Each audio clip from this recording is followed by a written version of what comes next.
All right. We back again. This is part 3 of a little mini series that we did, touching on our parental upbringing.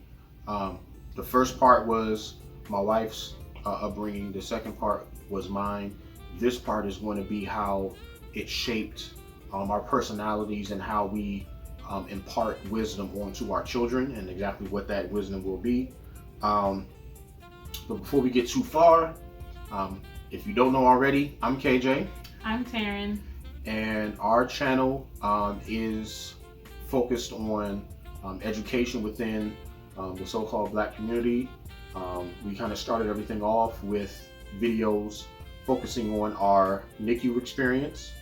We do have a daughter that was born 3 months premature, so we kind of chronicled that experience, as well as gave videos on exactly what caused her to be born premature. We also touched on some other topics that I recommend, so I'll put some cards up on the video so you can go back and watch those videos as well.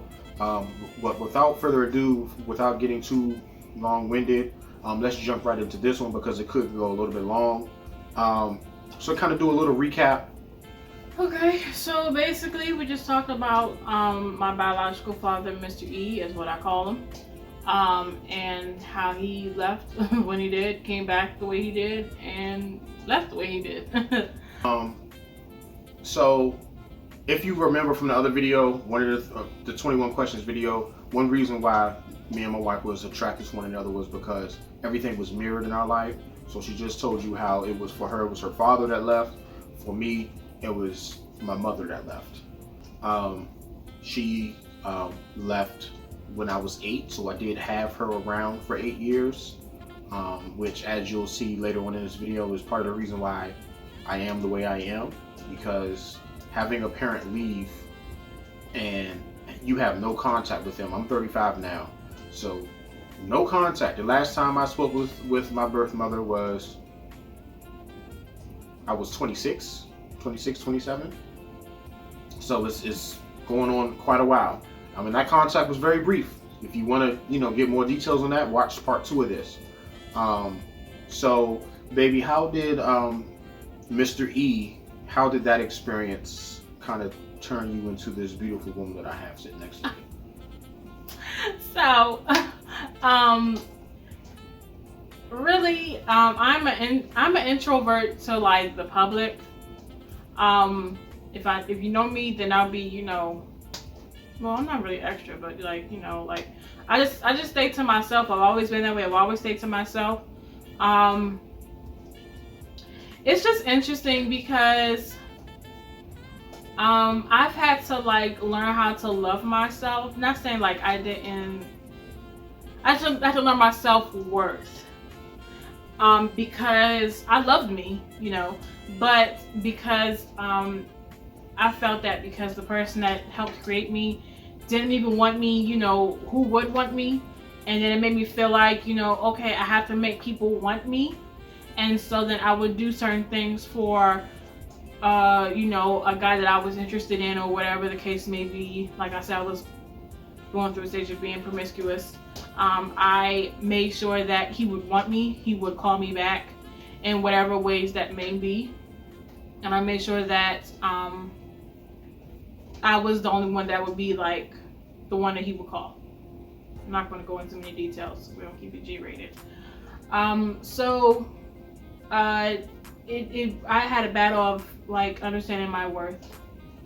And understanding that, I didn't need a man to validate me. I didn't need someone to say, okay, this is how I feel about you. So that basically puts a price tag on your forehead because you mean that much to me. That's how much you're worth. Like, I had to learn that. I had to really do some self-growth. And that's one thing I want to definitely teach my daughter is to love herself for who she is and to understand her own worth and don't let anybody define who she is, or what she's worth. I hope I can teach her that. We're gonna find out. One way or another, she'll get it. Yeah, she'll get it. One slap across the forehead or something. Whether she gets it from you or gets it from me, she gonna get it. So that was how it shaped me. As far as him being absent is concerned. Also, sometimes I get kind of like, because I want to feel wanted, I want the man to want me. I can be, I'm submissive, but sometimes I would be submissive and like not voice my opinions. Of course, now that I'm older, I'm almost 30. That's not cute no more. So now, I have no problem voicing how I feel, respectfully, because everybody's feelings matter. But yeah, I would say I was very submissive, very, very submissive. But it's okay to be submissive to the right husband. But not too submissive to the point that man say jump, you say how high. Like, that's just too much. That's just too much. And I was kind of borderline like that when I was younger. For you ladies of, the 21st century out there. That's fair. Submission is actually a position of power. The scriptures say that besides the woman, there's nothing more powerful than the Holy Spirit and the Most High. So, men, how women, they just, we run it. We just do stuff because a lot of times we just simply just don't want to hear it. Whatever it may be. So, okay. Submission, it's my household. I'm the king here. When I come home, she makes sure that it's running. It's peaceful for me and everything. Be a shit show. And because she makes sure my household is very peaceful, I allow stuff. Oh, okay. Yeah. Okay. But on a real tip, like she makes sure stuff happens when stuff's supposed to happen. Keep it in order. I'm not really, I have so much other stuff going on that if it wasn't for her, then I would just forget to do stuff. It'll be like, your bill is past due, and I'm like, oh my god. So everybody got time for that. Yeah. That's not cute. It's not attractive. But that's what they call being a helpmate. Yes. Yes, being submissive means being a helpmate. That's what it means. Because I'm out here killing the pig, bringing home the bacon, so to speak. So I'm killing somebody. What would you say? I'm killing the chicken. Because she don't cook, so I can't say she cooks it. I buy the chicken and you cook it. Another video topic. Anyway. Shitting me. Well, so that's kind of a little preface on how it shaped her. For me, it's a little bit more, I would say, toxic. Yeah, yours was a little more, yeah. The whole experience of having a parent for 8 years and then not having a parent, and then literally having that change happen overnight. It kind of really taught me that, it's really, if you can't count on your mother, then who can you count on? That's basically what it is. So for my very early years, I really always just looked at everybody and just expected them to eventually just leave. Your cutoff game was strong. Like I just strong. Cause I'm just like, you ain't my mama, and my mama left. Your cutoff game was dangerous. You kind of like had to prove yourself to me, and weirdly enough, my dad was always there. He was very adamant about stuff. He was very involved, but I was the one that wanted to leave my dad for various reasons. So again, hurt people. I was hurt and I was unhappy with the situation. So me and my little brother had plans to leave, and we kind of just didn't care. We blamed him for a lot. He's explained his side of the story, and that was also one more reasons why I kind of resented my birth mother, because my dad did it. How come you can't do it? He answered questions. To me, having patience with someone, like, nobody wants to bring up the past, nobody wants to talk about their wrongs, but you do it for people that you care about. So the fact that she couldn't do it for me kind of shows like, you really don't care. At that time, again, this is the conversation that me and her were having when I was 22, 23 years old. So in my mind, she just didn't care. So that also kind of taught me to just kind of use people for what I wanted them for, and then just put them away when I didn't want them. And I was just out here just being a butthole, and I kind of just didn't care, because in my mind, either I was going to leave or you was going to leave. but somebody was going to be gone. So it wasn't until my mother, or my stepmother, so you can understand, it wasn't until my mother came in that kind of like balanced my personality a little bit more. I'm still very stubborn, still hard-lined. I still have my principles. However, one thing my mother did teach me was you have to listen to the other side. You can't just be like that. Even if you're not going to change your mind, at least listen to the other side, so that person is not feeling the way you're feeling right now, and you can also show them that you do care, and then maybe y'all can build something from there. But you can't literally just look at everybody like you're going to be gone, so I don't really care about your feelings. You can't do that. You can't go through life like that. You're eventually going to need somebody. You're going to be alone. But see, I'm an extroverted introvert. I'm perfectly happy being by myself. There's been times I used to go to the movies by myself all the time. I loved it. I think more people need to spend more time with themselves. That's true. Honestly, I think more people would be a lot happier if they would just sit in a room and just be quiet, just listen to your brain. Because you will figure a lot of stuff out about yourself if you can sit and be by yourself. That's true. And that was me. Like, I'm perfectly fine being by myself. I'm cool with it. I'll put some music on. I'll read a book. I'll play a game. You know, like it's like whatever. I've always kind of like been like that, where I can just be in my own world. But when I turn it on, it's on. And it's hard to get me to turn off. Yeah. Anyway, yo, man, come hit this right here. You need to hit this. Oh, yeah. Hit that. No, I appreciate it, but I told my wife I wouldn't drink tonight. Okay, you know what? Give me that thing. I'll do one. We gonna do one. We gonna do one. Do you, baby? We're good, streaky! Yeah! When I turn it on. Because I feel like I saved all of this energy. I'm going to use it. And then once it's gone, now I need to go hibernate somewhere. Yeah, it's been some nights, some mornings really. It was 4 or 5 o'clock in the morning, and I refuse to leave because I'm just like, you just got so much on your heart. Yeah. People be like dead sleep, and you be like, yeah. So anyways, just talking. talking. You know. Everybody sleep. But because I'm in tune with myself and how I feel, I'm always trying to get other people to do the same thing. So it's just interesting how it really shaped me, because I'm still king cut it off. I have no qualms about it, but now it's like, at least when I cut you off, you'll get a 2-page essay about why I cut you off, and whether or not you want to respond to it or not is completely up to you. But at least you know. Before, you just be sitting there just butthurt trying to figure out why you got cut off. Now I'll tell you why. So that's kind of how it shaped me. Yeah, your cutoff game was. Yeah, it worried me, because like that moment when you and your best friend had honestly, it was just a misunderstanding. That's all it was. It was just, and everybody was intoxicated. It was just a misunderstanding, and outside looking in, I saw it was just a misunderstanding. I was just like, it's not that big of a deal. You need to go talk to her, and you were just like, nope, delete. I'm like, but like, she's a good friend. Like, don't do. And I'm a girlfriend advocating for a female best friend, and you're just like, that usually doesn't happen.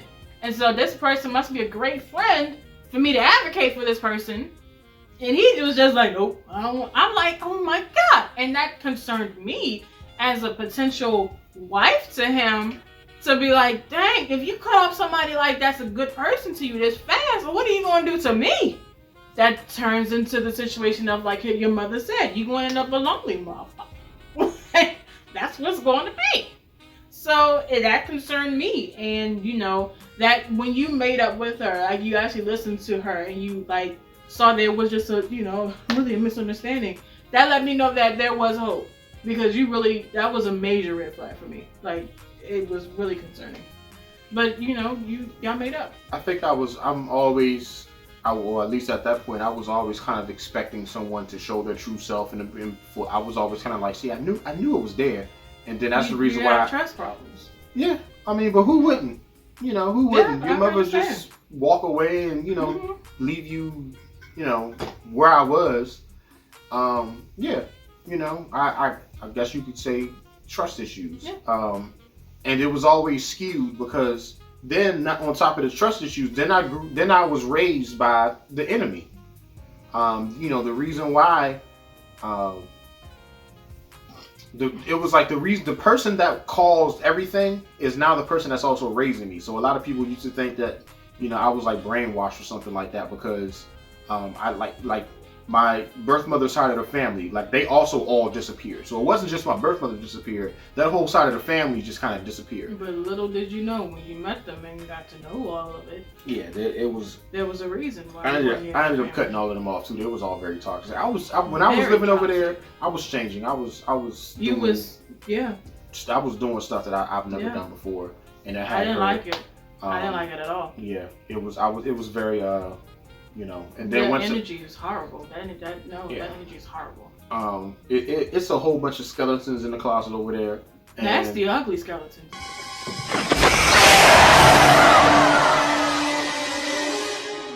God, I hate it when these things do that. Is he supposed to look like that? No, I've never seen a mummy look like this before. He's still Juicy. yes. It's just too much. What my dad did always say that he never tried to hide them from me or try to keep me away from them or anything like that. But he did say that there was a lot of issues over there, and you know, I can agree with that.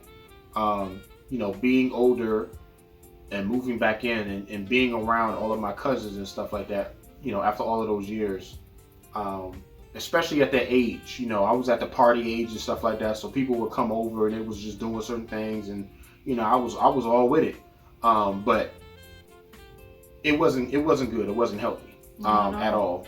No. So I definitely had to step away. I eventually moved out, got my other place, and I tried to, you know, stay in touch with them over the years, but it just didn't happen. It just wasn't meant to be. So it's been a lot, you know, that you know, I had to really deal with and had to like go through. People that know me kind of, you know, understand what I'm talking about. Different, you know, mood swings and stuff like that, because then I would feel like, you know, that's my cousin, like how you talk bad about my cousin and stuff. But, you know, that person's like, look, like, KJ, do you not, like, look at yourself? Like, you're not, what are you doing? But I think I was trying to hold on to the idea. Yeah. The persona. Yeah. And I didn't care if it was good for me or bad for me or whatever. I was just trying to finally, you know, find my happiness and stuff. And I was like, I'm finally being reunited with my family and all this other stuff. You should just be happy. And initially, everybody was happy. But then when they saw that I was becoming this other person, it was just like, okay.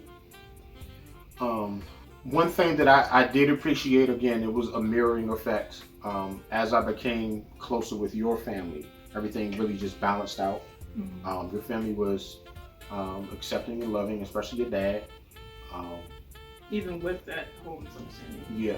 It's been not just for me. They also love my son, and you know, we all just cool.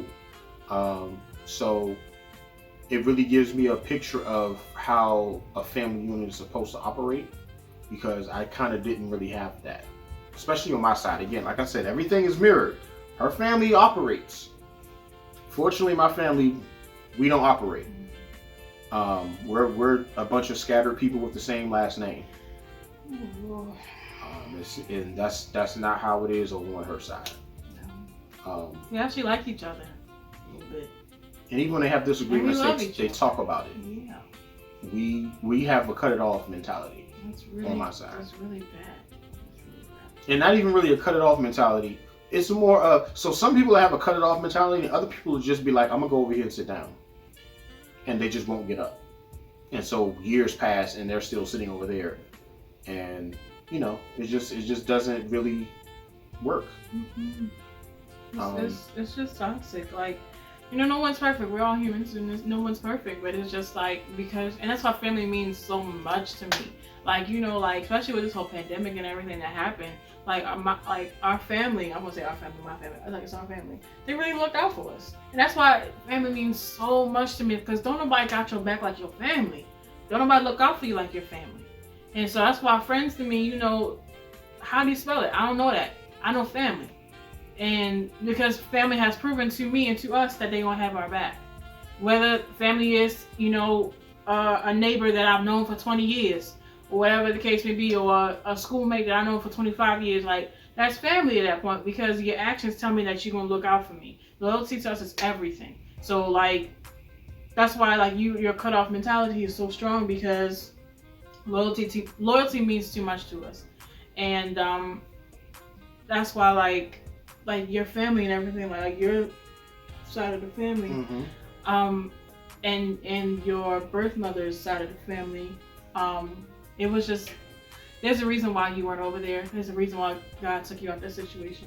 And I think, and for me too, because as we gotten older, we realized that there was nothing here. There was nothing here. Yeah, like why am I here? It's just nasty. I don't want it. Like, thank you. See, and you think when God takes things from you, you're just like, why couldn't I have it? But little do you know.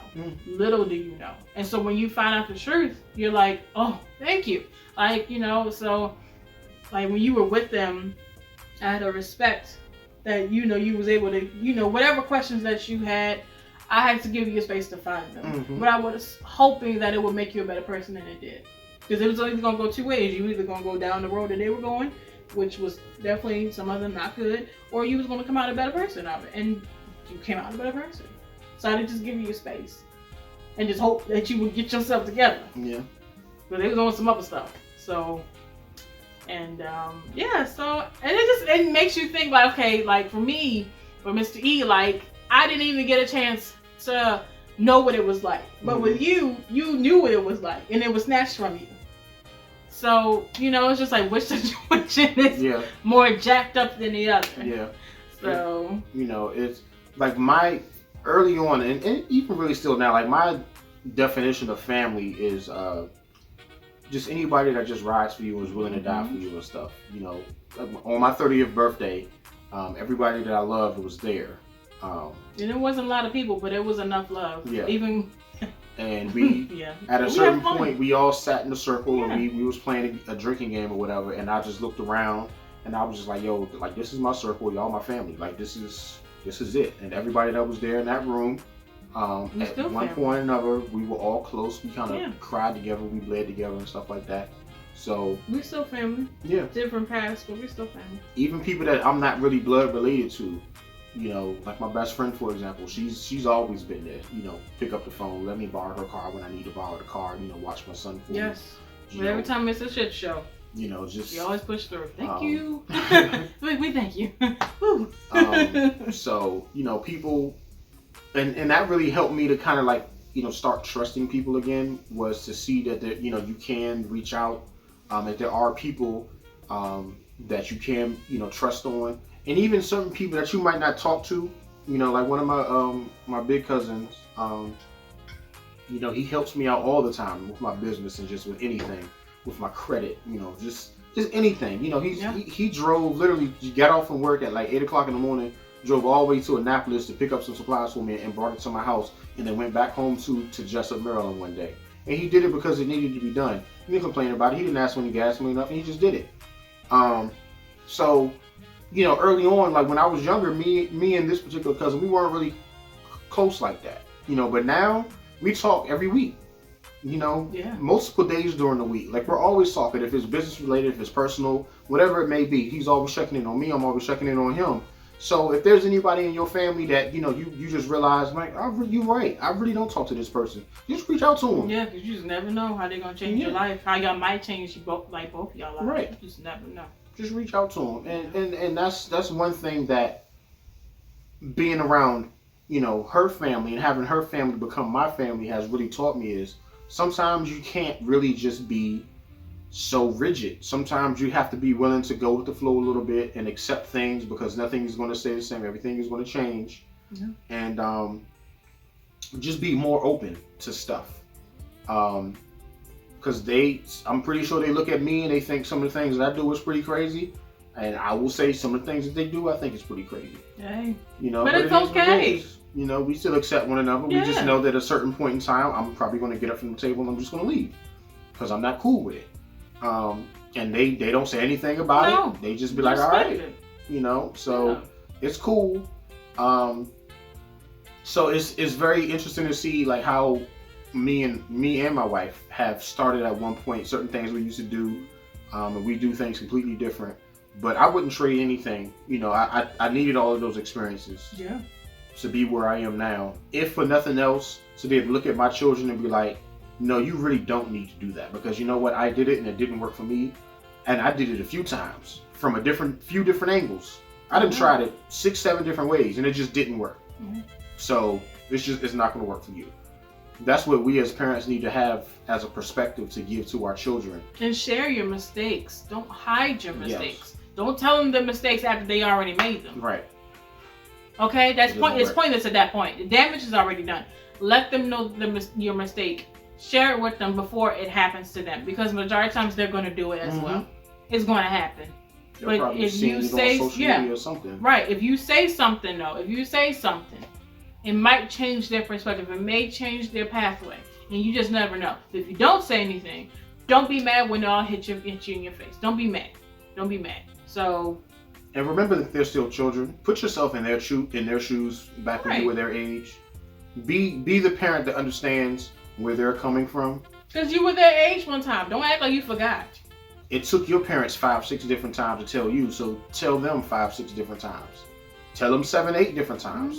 Don't stop telling them. Don't give up on them, because that one time that you do is going to be that one time that you get that phone call in the middle of the night that you never want to get. So don't give up on them. Keep pushing, and remember exactly where you were when you were that age.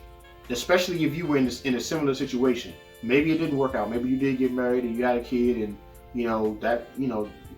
God forbid that person passed away. Okay, so now you're raising a single child and you didn't think you would. You know that baby is hurting. Have conversations. Be open. Be a human to that person, because you never know how you can change your life just by saying something. That's true. Just by saying something. Like me and my son, we talk about whatever me and my son don't talk about, my wife can talk to him about. And my son, he knows when he knows when I'm about to say something to him that he might not like, but I calm down. I've been very calm and very patient with him, so I don't jump on him the way my dad jumped on me. And because I approach him that way, I have an open relationship with him where he can come and talk to me. So be like that. Yeah, he's like you're his best friend. I try. You're his best friend. I try. You've always been his best friend. But he knows the line. Because there's been a couple times when he went to my wife first, and she was just like, well, let's talk to him together. So it's been a couple times when he was just scared to say certain things. And it's going to be a few more times. Yeah, I'm pretty sure. And that's part of my base in my role. I'm the X, right? Mm-hmm. And so in the X role, it's that part. And the game, that's my role. Well, as always, thank you for watching. If you have any comments, any questions or whatever, we have the email. Of course, it's going to be in the description. You can also leave a comment on the video. Please like the video, share the video, and subscribe to the channel so you can be updated on anything that we do in the future. We do have quite a bit. We have a nice little list of stuff like this that we're going to go down just to talk, because unfortunately in our community we don't talk a lot. The way we talk is going to the liquor store or going to the weed man. That's not a very healthy way of going about things. So we need to have more discussions like this. Excuse me. So please like the video, subscribe to the channel, please share the video, and if no one has told you before, let me be the first one to say I love you.